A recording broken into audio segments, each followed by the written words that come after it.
네, 이번 영상은 또 테슬라에 관련해서 또 중요할 수 있는 그런 소식입니다.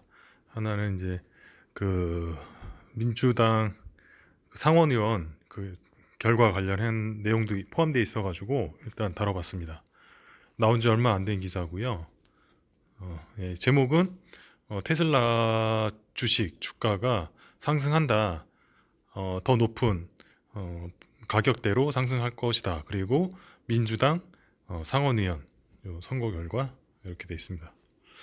그 테슬라 주식이 모건 스탠리에 따라서 점프했습니다. 810으로 540에서 이 내용은 이미 다 알고 계신 것 같고, 그 테슬라는 그 조지아주 그 상원의원 민주당 상원의원과 관련해 가지고 이번 선거 관련해서 그린 에너지 팔러시 녹색 에너지 정책, 예, 그런 것과 관련해서 상승할 분위기다라는 얘기고요.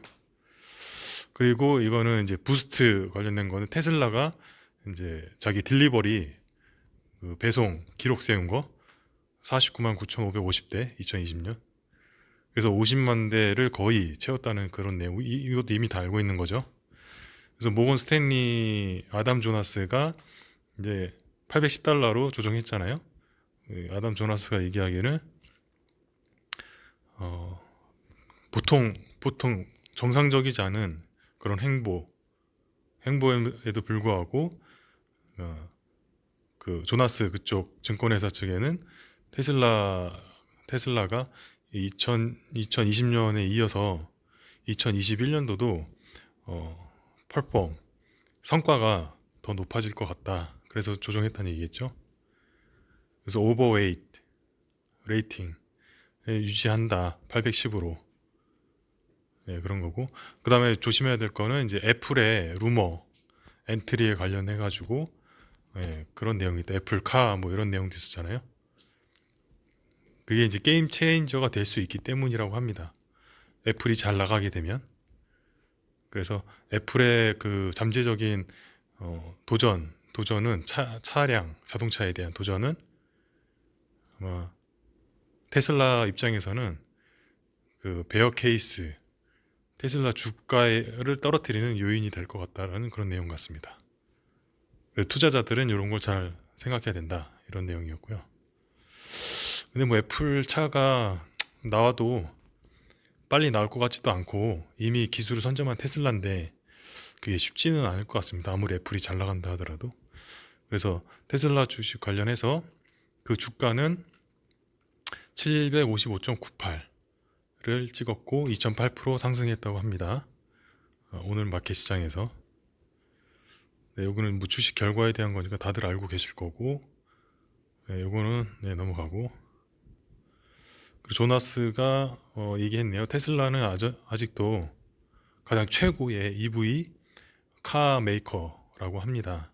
그 자율주행 카 메이커라고 합니다.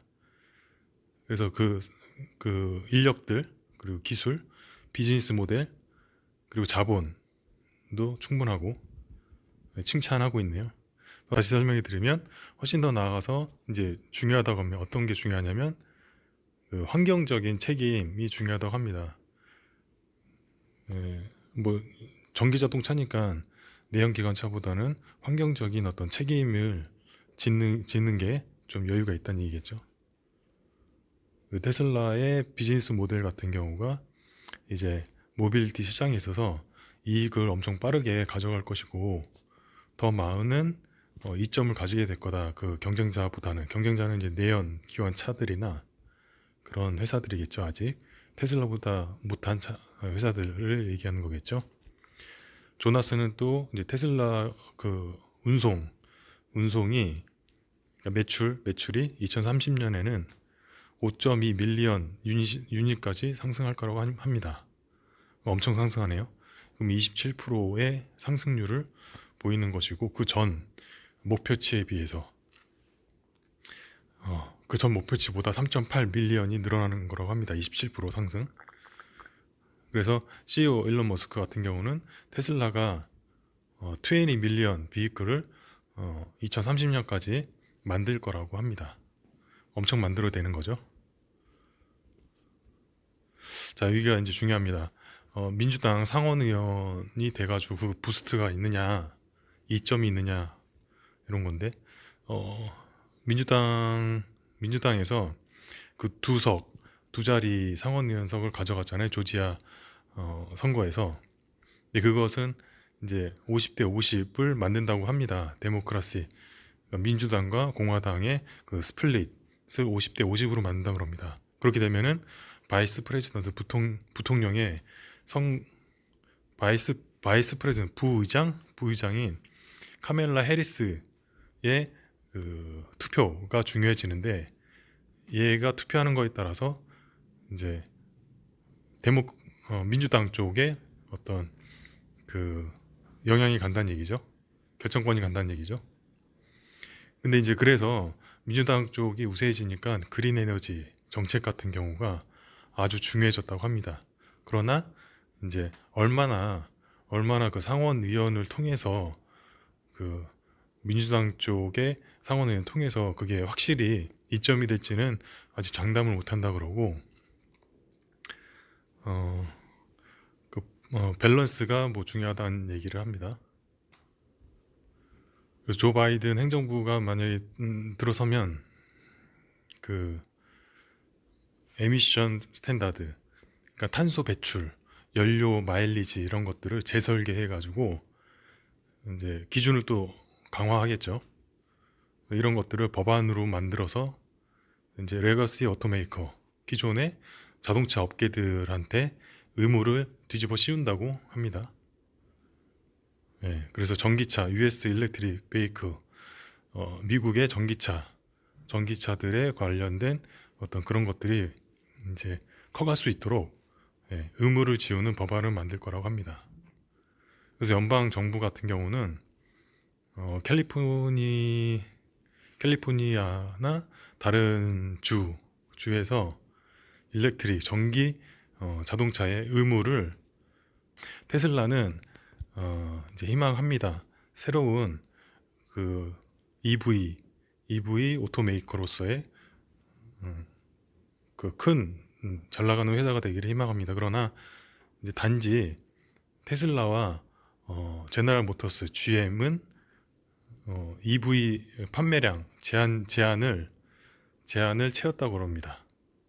그러니까 뭐 이제 이 지원해주는 그런 한계치가 있나 봐요. 한계치가 있는데 그런 한계치를 채운 회사는 테슬라랑 GM밖에 없다고 합니다. GM 같은 경우는 그 볼트 있잖아요. 그거 얘기하는 것 같아요.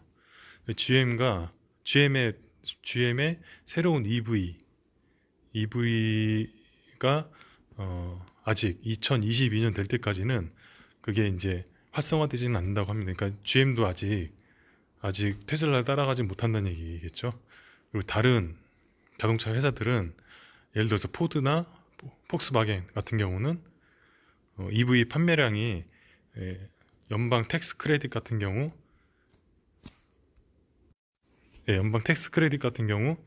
750만, 우리나라 돈으로 한 800만 원 정도 되는 연방 텍스 크레딧을 요 기회가 있다고 합니다. 아직 그러니까 그 EV 판매하는 여유가 남아 있어서, 포드나 폭스바겐은 아직 여유가 있어서 차를 많이 못 팔았으니까 여유가 있다는 얘기고, 테슬라와 GM은 이미 많이 팔아가지고, 예, 그런 그 혜택, 예, EV 텍스 크레딧 이거는 어느 정도 썼다고 하는 것 같아요. 그래서 라이벌인 차이나 EV 메이커인 리오토, 엑스폰 같은 경우 오늘 주가가 떨어지기도 하고 오르기도 하고 했다고 하고, GM 같은 경우는 3.22가 올랐네요. 네, 이런 식입니다.